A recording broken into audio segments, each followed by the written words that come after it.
U.S. with regard to this latest incident that's taking place yet again in Iran. Should that happen, we will bring that to you live right here on the Live Zone.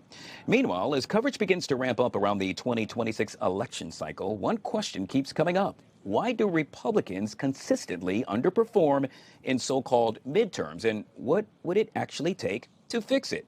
Well, my next guest is going to discuss just that. Mr. James Dickson, a Michigan-based journalist, political commentator, former New York Post swing state reporter, and founder of the Make Politics Local Again movement, now joins us right here on the Live Zone. Mr. Dickson, we truly appreciate your time. Welcome to the show.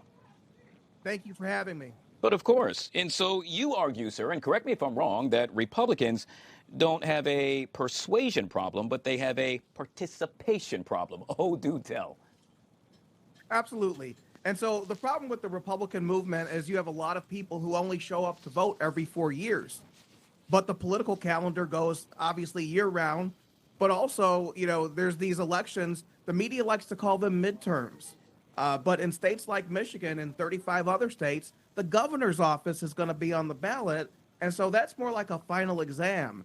And so my thesis is that if we talk about what's happening on the ground in the places we live, then you can make the case for change. If you get caught trying to justify what's happening in Washington, things could go sideways very quickly. Yeah, this is yet again really interesting.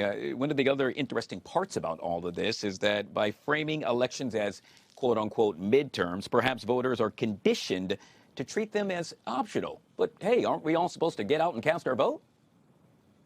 We are, and it's the dirty little secret in politics that, outside of President Trump, who brought in so many new people into politics, low turnout is the health of the state, and especially of existing power.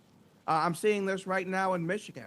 Across Michigan, a lot of communities have millages, property tax increases that they're asking for on the May 5th ballot.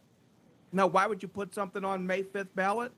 In the hopes of catching people slipping. And so if we can understand that politics is a year in, year out, you got to watch the calendar, get on the permanent absentee ballot list, and just take it seriously, the Democrats won't have a next move to match it because we have all the upside.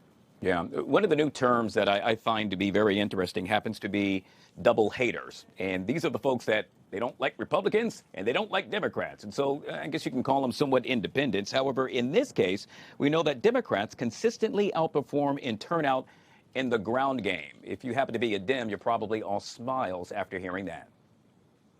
Not necessarily in Michigan. So in Michigan, we have a unique tradition where we have term limits for the governor. And so every 8 years, we tend to trade the governor's office back and forth between parties. You have to go back to the 60s to find a governor who followed one of their own party. That means that Michigan Republicans are due this time. And so to use the midterm phrase is to speak a language of losing that's associated with 90% failure rates, as opposed to leaning into Michigan history, which says we could do quite well if we just participate. Yeah, participation is key, as they say. Also, the 10-voter rule, do tell. Absolutely. When I started my speaking tour across Michigan, I said, I call it the Dickson Declaration. If you can get 10 Republicans in a room, I will come speak to them. My friend Lance Griffin has a similar idea, 10x votes. And basically the idea is that for every person you see, there's 10 friends or 10 family members behind them that you don't see that person has influence on. And so if we call our networks and ask them to show up for themselves and show up for us, turnout will go up and Michigan will reflect our values, not other people's values.